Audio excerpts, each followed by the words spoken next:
범진보 진영에서 야당발 개혁 입법 연대가 급부상을 하면서 꽉 막힌 전국의 돌파구가 될 수 있을지 주목이 되고 있는데요. 실제로 보수 진영에선 개헌 연대로 맞불을 놓은 상황이죠. 오늘 파워인터뷰에서는 이 개혁 입법 연대를 제안한 민주평화당의 천정배 의원 연결해서 이야기 나눠보겠습니다. 천 의원님 안녕하십니까? 예, 안녕하세요. 천정배입니다. 네, 후반기 원구성 문제는 지금 이제 어느 단계에 와 있는 건가요? 예, 보도도 되고 있습니다만은 네. 아직 합의점을 찾지 못했다 하고요. 네네. 또 합의점을 찾기도 쉽지 않을 겁니다. 예. 자유한국당은 어떻게든 법사위원장을 받아내려고 할 거고요. 네네. 또 물론 법사위원장을 자유한국당에 준다면 뭐 오늘이라도 합의가 되겠습니다만은 예. 그렇게 되면 이제 모든 개혁 입법은 무산될 가능성이 커지죠. 법사위원장을 자유한국당이 가져가면 모든 개혁 입법이 무산될 것이다라는 말씀. 예, 그렇습니다. 문재인 정부 1년여 동안 개혁 입법이 단 한 건도 처리되지 못했잖아요. 예. 그리고 그것이 뭐 그 이유가 뭔지 다 국민 여러분 알고 계시는데요. 그렇게 되면은 남은 20대 국회 1년 반 남짓인데요. 네. 마찬가지로 식물국회가 되겠고 여당도 쉽게 내지 그렇기 때문에 여당도 법사위원장직을 쉽게 내주지 못할 겁니다. 예. 김성태 자유한국당 권한대행이 여당이 법사위를 갖겠다는 건 강도적 요구다 이렇게 얘기를 했어요. 그래요? 예. 뭐 제가 그걸 뭐 여당 대변인은 아닙니다만은 네. 그동안 사실은 소수파의 상임위원장 한 사람이 온 국민의 뜻을 다 무시해버리고 법안을 무산시켜버릴 수 있는 게 현재 국회 구조거든요. 예. 그것을 이제 넘어서야 되지요. 그것이 제가 생각하는 개혁입법연대입니다. 네네. 그런가 하면은 청와대가 이제 원구성에 개입했다, 뭐 배우설 뭐 이런 얘기도 지금 나오는데요. 법사위원장을 절대 내줘서는 안 된다는 의견을 전달한 부분, 이 부분은 어떻게 보십니까? 그거야 정부 여당에서 당연히 국회 운영이나 정치에 관해서 서로 상의하고 협력할 수 있겠죠. 네. 그것을 청와대가 배후라니요. 뭐 청와대가 대통령이 개혁입법에 관해서 가장 큰 책임과 이해를 가지고 있는 분 아닙니까? 외국에서도 야당 의원들을 설득도 하고 여당 의원들하고도 협의를 하고 하는 것은 너무도 당연한 것이죠. 당정협의라는 게 있지 않습니까? 예. 그걸 배우라고 말을 하니까 조금 뭐가 아주 음모적인 것으로 느껴지는데요. 제가 그 사정은 모르겠습니다. 제가 뭐 여당 사람이 아니니까. 청와대와 여당 사이에 어떤 교감이나 대화가 있었는지 알지 못합니다만은 그게 무슨 문제가 되겠습니까? 알겠습니다. 지금 국회 부의장 자리를 놓고 바른미래당하고 민주평화당에서 경쟁을 벌이고 있는 모습인데 어느 쪽 얘기가 맞는 건가요? 그 개혁입법 연대 그 중요하고 중대한 의미를 생각하면은 국회 부의장 자리는 매우 지엽적인 문제죠. 그래서 어느 쪽이 맞다. 뭐 이제 그 국회법에 따른 법에 따른 그 원칙이라는 것은 본회의에서 선출하는 거지요. 그 점에 관해서는 민주평화당인 우리 당의 입장이 전적으로 옳은 것이고요. 바른미래당은 사실은 지난 그 출범 이후에 문재인 정부의 적폐청산과 개혁에 사사건건 반대하지 않았습니까? 그런데 또 부의장을 달라고 해서 무엇을 하겠다는 것인지는 참으로 의아스럽습니다. 예. 지금 이제 민주평화당의 요구대로 자유투표로 부의장을 선출하게 될 경우는 지금으로서는 가장 가능성이 높으신 분이 이제 육선의 천 의원님이시죠? 뭐 그렇게 해야 볼 수 있겠습니까? 그 유권자들의 의사에 달려 있는데요. 만약에 제의가 온다면 수락하실 생각은 있으십니까? 어떠십니까?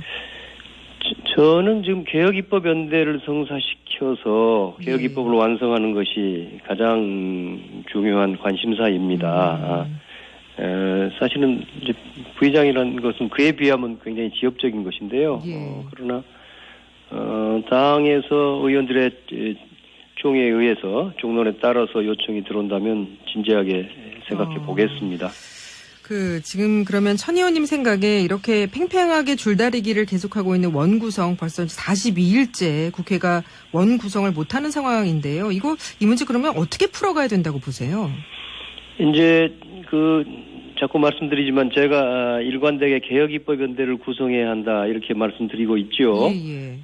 이걸 잠깐 설명하면은 지금 개혁 세력 의원들이 157석이 돼 있습니다. 최소 157석입니다. 근데 이 157석의 의원들이 뭉쳐서 국회 모든 상임위의 과반수를 확보하고 또 법사위원장을 비롯해서 모든 상임위원장을 확보하자는 것입니다. 그래서 그렇게 해서 20대 국회 남은 임기 동안 1년 반여 동안에 모든 개혁 입법을 완성하자 이런 겁니다. 그러니까 실제로 157석만 가지면은 현재 국회법에 의해서 뭐 설령 자유한국당 같은 야당의 반대가 있다 하더라도 1년 반 이내에 모든 개혁 입법을 처리할 수 있습니다. 그래서 이것이 개혁 입법 연대가 유일한 그 개혁 입법의 방안이다. 말하자면 촛불 국민혁명의 완성이라고 할 수 있는 개혁 입법을 성공시키는 유일한 방안이다. 그래서 지금 이 개혁파 의원들이 157명의 의원들이 또 그 소속된 정당들이 앞장서서 개혁 입법 연대를 만들어 보자고 저는 거듭 지금 말씀드리고 있습니다. 그러면 지금 보면은 바른미래당 김관영 원내대표가 이 시간에 인터뷰를 통해서 개혁입법연대에 참여 의사를 밝힌 바가 있거든요. 그럼 지금 이 논의가 어떻게 되고 있는 건가요? 어느 선까지 지금 논의가 됐습니까? 우선 157석에는 바른미래당은 저는 아직 안 끼워 넣었습니다만 바른미래당이 뭐 당의 뜻을 모아서 개혁입법인데 참여하고 싶다고 그러면 뭐 그걸 환영해야 될 일이지요. 그러나 과연 물론 원내대표가 그렇게 이야기하니까 상당히 무게가 실린 말입니다만은 그 당의 다른 의원들이 다 그 입장에 동의해서 들어올지는 좀 사실은 아직은 저는 모르겠고요. 중요한 것은 민주당입니다. 민주당이 여당이고 개혁입법연대 안에서도 가장 의석이 많은 130석의 이제 당 아닙니까? 그래서 민주당이 이 개혁입법연대를 주도적으로 나서서 만들겠다 이런 의사가 있어야만이 되는 거지요. 그래서 그런데 아직은 민주당이 약간 우물쭈물하고 있는 것 같습니다. 그래서 민주당의 의지 또 사실은 민주당의 수장은 뭐니 해도 문재인 대통령이죠. 그래서 문재인 대통령의 결단 이것이 저는 절대적으로 필요하다고 보고 있습니다. 그런데요, 또 이제 일각에서는 지금 이제 개혁입법연대가 진보 진영에서 꾸려져 있고 자유한국당에서는 개헌연대를 또 들고 나왔죠. 그래서 국회 이 부분 때문에 국회 원구성 협상이 더 복잡해졌다 이런 주장도 있던데요. 뭐 개헌연대는 전혀 다른 이야기고요. 개헌연대란 것은 뭐냐 하면 개혁입법연대와 개헌연대는 전혀 다른 차원의 이야기입니다. 그러니까 개혁입법연대는 157석으로 할 수 있는 거지만 개헌연대라는 것은 200석이 필요한 거 아닙니까? 200명의 국회의원이 찬성해야 개헌을 할 수 있는 거니까요. 그렇다고 그러면 자유한국당과 민주당이 다 들어가야 되죠. 그러니까 자유한국당의 생각은 민주당과 대연정하자는 거나 다름없는 이야기인데요. 그것은 또 민주당하고 자유한국당은 문제겠지요. 그래서 저는 그 부분은 뭐 제 관심 영역이 아니고 그건 원구성하고도 별 관계가 없는 일이고요.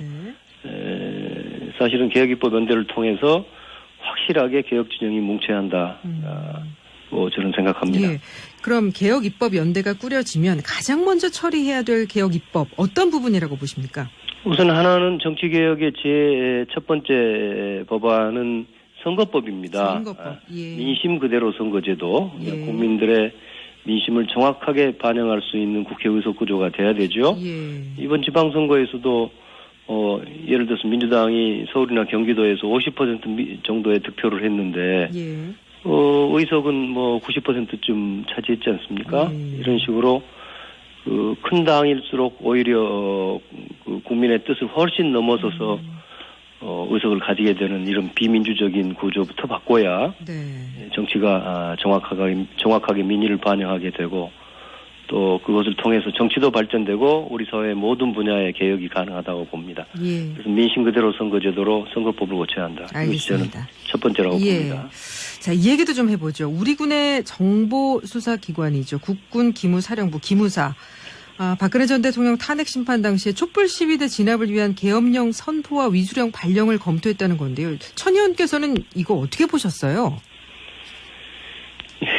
이게 정말 어떻게 뭐라고 말할 수가 없죠. 네. 이것은 뭐 실질적으로는 거의 내란 예비 음모에 가까운 행위라고 봅니다. 내란 예비 음모. 예. 그렇지 않습니까? 이게 뭐 조금 이런저런 뭐 곁다리가 붙어 있습니다만은 결국은 박근혜 당시 대통령을 위해서 친위 쿠데타를 하자는 거하고 비슷하지 않습니까? 국민들의 평화적인 집회를 경우에 따라서는 무슨 여러 뭐 발포를 해서라도 국군의 무기를 써서라도 진압하고 정권을 다시 계속 갖자는 거니까요. 뭐 사실상은 국민의 뜻을 완전히 폭력으로 저지하고 하자는 그런 쿠데타성의 내란 예비 음모에 가까운 일이라고 봅니다.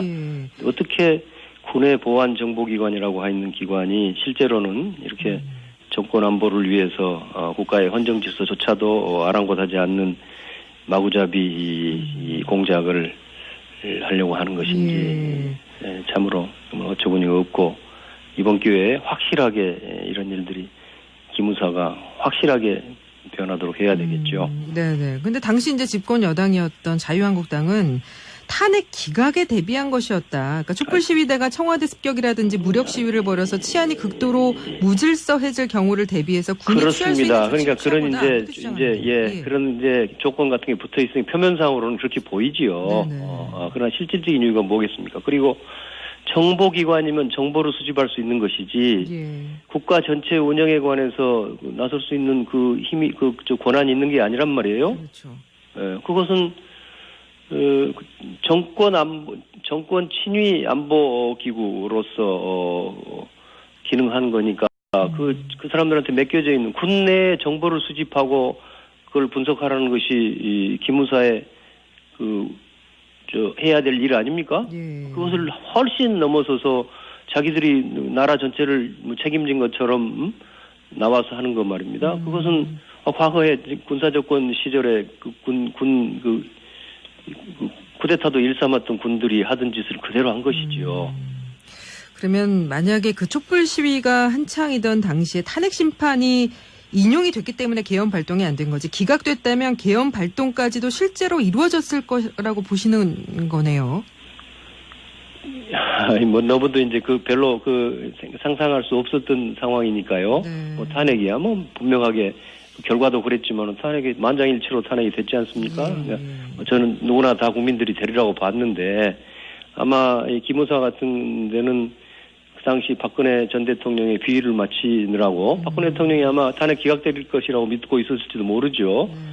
거의 이제 국민의 상식과는 동떨어진 어떤 이제 말로를 맞은 독재자의 어떤 뭐랄까요 비정상적인 판단에다 거기에 아부하면서 무슨 어떻게 좀 이제 발포를 해서라도 정권 지켜보자고 했던 것 아닙니까? 그렇게 보이지요. 예. 그리고 또 한 가지 천 의원께서는 기무사가 이제 세월호 사고 직후에 청해진 해운 직원들하고 통화한 정황이 확인됐다면서 통화 내역을 공개하셨는데 이건 무슨 얘기입니까?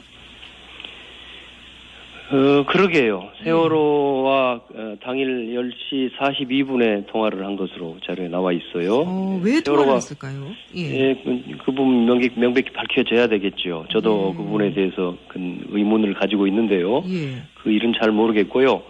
분명한 것은 기무사가 세월호 참사 전부터 그 청해진 해운 등과 상당히 깊숙한 관련을 갖고 있었다. 그렇기 때문에 뭐 전화번호가 세월호 선사 청해진의 사람들 안에 핸드폰 주소록에 기무사 요원들 전화번호 15개가 포함돼 있었고요. 여러 가지 그런 일이 있었고 세월호 참사 이후에도 기무사가 뭐 참모장을 책임자로 하는 태스크포스를 대규모로 만들어서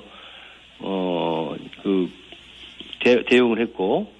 유병원 회장이라고 하는 청해진 해운 이 사람을 체포한다고 해서 기무사가 체포조까지 만들어서 예하부대를 동원했다고 그래요. 뭐 이런 것들이 도저히 있을 수 없는 군의 정보기관이 왜 세월호 참사와 관련된 청해진에 관해서는 그렇게 깊숙이 개입하려고 하는 것인지 아마 상당한 아마 그 심각한 음모적 차원의 일들이 있을 것 같습니다. 그래서 이 문제에 관해서 앞으로 명명백백하게 진상을 규명해야 될 것으로 봅니다. 그러면 그런 정황들을 통해서 유추해 볼 수 있는 그 지금 뭐 음모라고 표현을 하셨는데 그런 부분들은 어떤 거라고 보시는 건가요?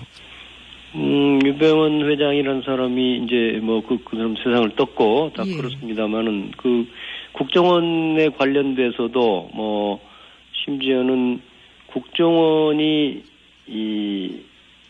저 세월호 선원들을 별도로 초기에 그 뭐 조사하고 했다는 그런 의혹도 있지 않습니까? 예. 그래서 이 정보기관들이 당시에 박근혜 정부에서 정권 안보기관으로 온갖 불법까지도 일삼았던 기관들이 깊숙이 개입한 걸 보면은 뭔가 정해진 해운이라는 그 회사는 단순한 개인 민간 그 선박을 가진 회사가 아니라 어떤 업무적 차원으로 결합되어 있는 회사인 것으로 보입니다. 네, 알겠습니다. 그 점은 앞으로 규명해야 될 사항입니다. 예. 자, 조금 전에 이제 기무사를 개혁해야 된다라고 말씀을 하셨는데, 그 기무사를 해체해야 된다라는 지금 비판 여론도 높은데요. 그동안 기무사라는 거는 이름만 바꿔서 정말 정권이 바뀔 때마다 계속 오랜 시기간 유지가 되어 왔는데, 그럼 어떻게 보십니까? 이 해체까지 해야 된다고 보시는 건가요? 뭐 해체해서 저도 그렇게 생각하고요. 그러니까 해체 수준 거의 뭐 해체를 해야 되는데 이를테면은 군내의 정보 보안 업무를 담당하는 기구는 어떤 형태로든지 있어야 되겠죠. 예. 그런데 그렇다고 그러면은 뭐 완전 해체라고 말할 수는 없겠죠. 뭐 그러나 절차로 보면은 현재 기무사의 수뇌부, 지도부 이런 쪽들은 뭐 완전히 배제를 한다면 거의 실질적으로는 해체라고 볼 수 있고 해체하고 새롭게 만든다. 새롭게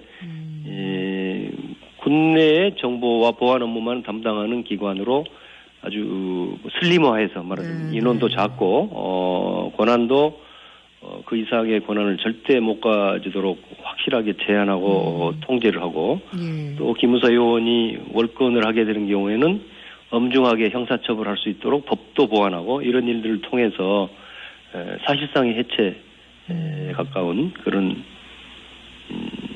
개혁을 있어야 한다고 봅니다. 예. 근데 이제 기무사 이번에 그 계엄령 발령 위수령 이런 의혹들 관련해서 바른미래당에서는 청문회도 하겠다 이런 입장을 밝혔는데 동의하십니까? 뭐 해볼 수도 있겠지요. 예. 이제 상황에 따라서 해봐야 되겠지만 먼저 중요한 것은 수사입니다. 국회 청문회를 할 수 있죠. 그러나 국회 청문회에 사실 규명 기능은 상당히 제한적이지 않습니까? 그렇죠. 그동안에도 봤지만 역시 사실은 검찰 등의 수사를 통해서 그래도 밝혀질 수가 있지요. 그래서 우선은 이제 계엄령 오는 문건이 나오고 하니까 국방부 검찰단이 수사한다고 하는데요.